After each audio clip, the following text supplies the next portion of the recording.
is another Welsh pony. This is Fearless Fiona. She's driven by Mr. David Ball. And this little pony does everything.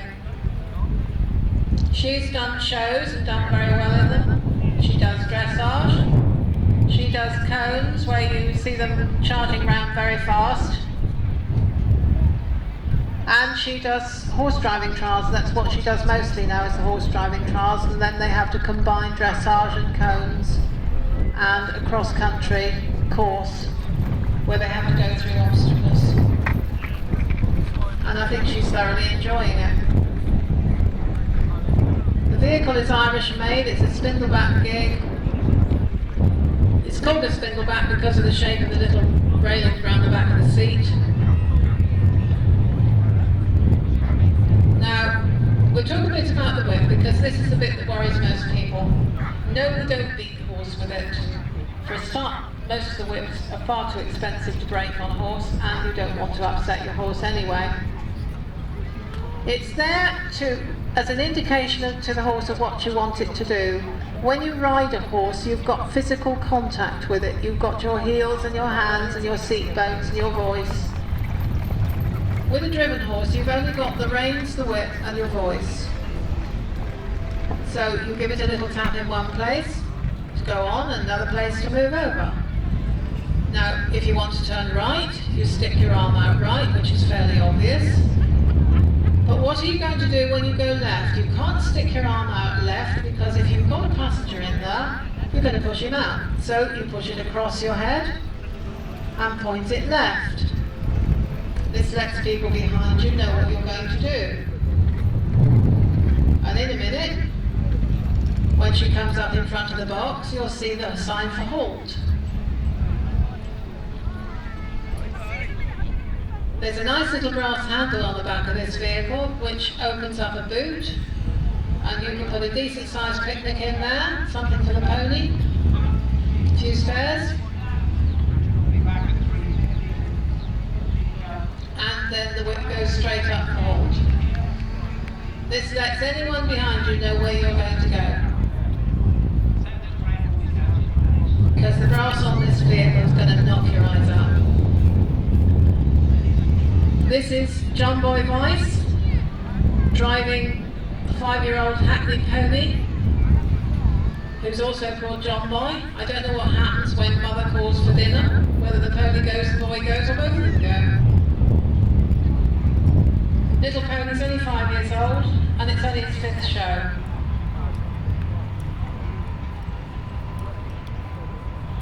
The vehicle is a Pickering float, beautifully done out, nice country varnish on it. It's obviously a trade turnout, light trade.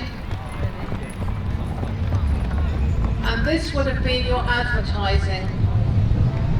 If you were in business and you had a pony and trap to do your deliveries, you want people to look at you. You want people to notice who you are. So you have a hackney that picks its feet up, shows off, and says, look what a fine pony I am. And you want your brass gleaming. And the pony done out in red, white and blue ribbons there.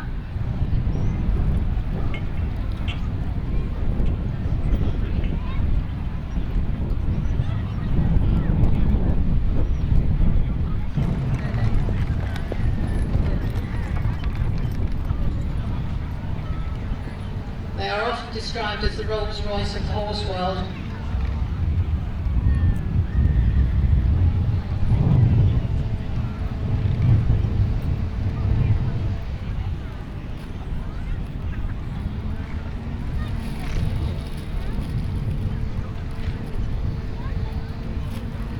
And he's doing very well. This is his first year at the steam fair.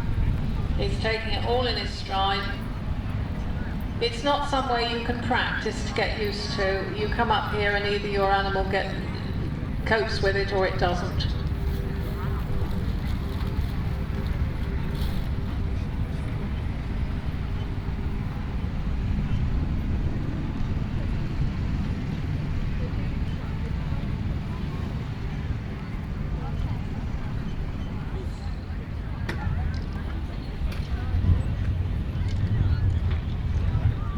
Now this is another Welsh, this is Poppy of Stowell.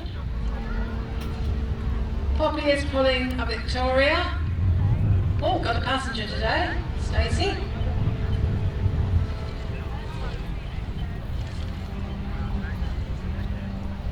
The owner and driver is Mr. Grenville Rogers.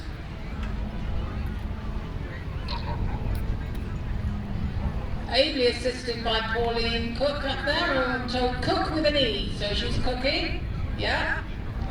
We decided she must be hazelnut crunch rather than chocolate chip, because she's definitely upmarket. Pauline does all the work, Grenville sits there and looks smart.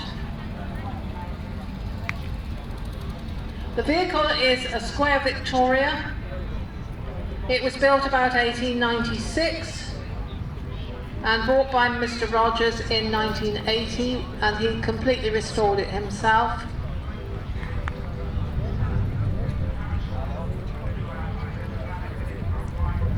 The Victorias were low to the ground, low entrance, wide passage through, because in Victorian times it was considered really not done for a lady to show her ankles, so she didn't want to lift her leg too high. And the width of the entrance had to be wide because of the crinoline skirts they wore.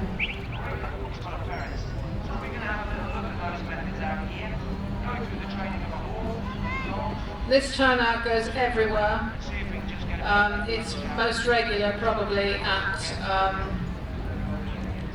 Llandrindod and Ilfracombe, where they carry Queen Victoria through the streets to her garden party.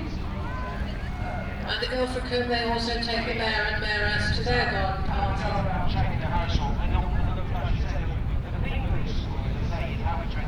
The collar there that this one is wearing is similar to the brawler. It's called an empathy collar. And it has the advantage of not actually being leather. It looks wonderful, but it isn't leather. And that gives you the advantage that when you take the pony back and take the harness off, you can chuck that collar in a bucket of soapy water and hang it up to dry, and it's ready for tomorrow. That's done and dusted while everybody else is still cleaning theirs.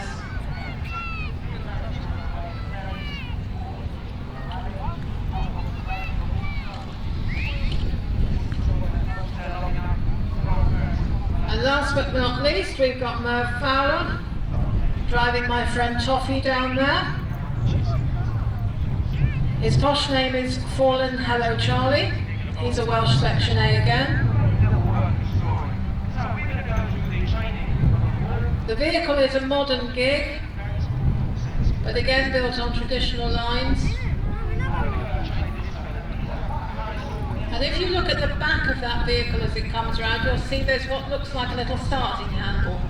Now, Toffee doesn't need a starting handle, he can go quite well by himself. What the handle is used for is to balance the vehicle, because you can't just stick a two-wheeled vehicle on a pony and drive away. It has to be balanced, a little bit like a pair of kitchen scales.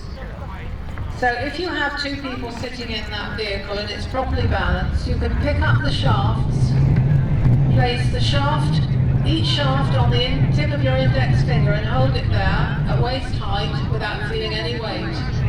Because these ponies are not supposed to carry weight. They're only expected to pull it.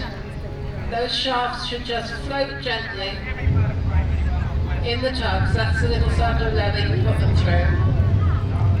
And to balance that, you wind the handle there at the back, and that moves the seat forward or backwards until you get it just right. So if you go off to market in this, and you're fully loaded, you have it wound to one point, and if you come home empty, you move the seat to somewhere else. And with a bit of practice, you'll know what to do without actually having to test it.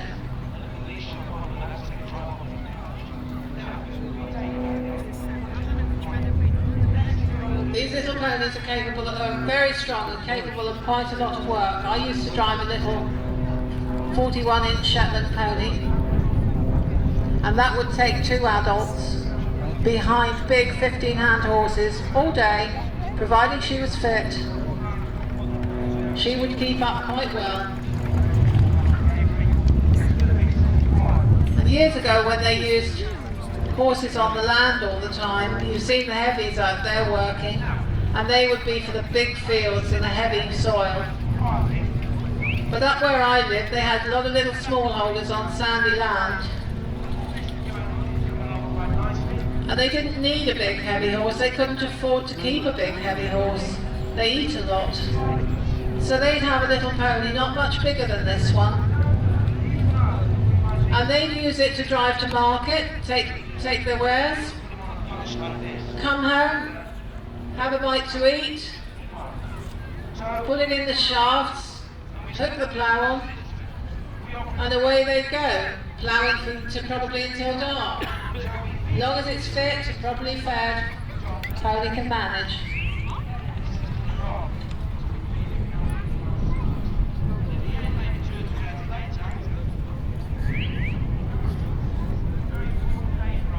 Now we're going to send them all round again in a minute for you to have a last look at. And while they're sorting themselves out,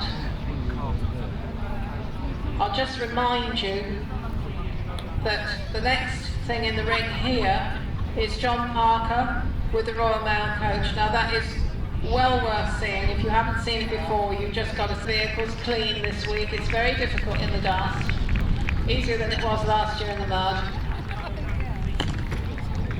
And see if you can count the buckles. I always say I will, and I haven't done it yet. All those buckles have to be taken back now and cleaned. All the harness is taken to pieces and cleaned before tomorrow. The vehicle will be cleaned.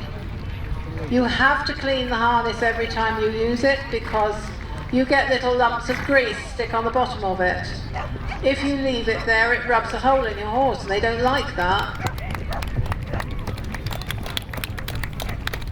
So think of all those gallons of Brasso that's being used out there. We need sponsorship from Brasso, I think. We'd like to thank you for coming and watching us. Hope you enjoyed it. I know you're going to enjoy the rest of the show. And we'll be back tomorrow at a time to be declared because it's Heavy Horse Show Day tomorrow and they have the ring to themselves mostly.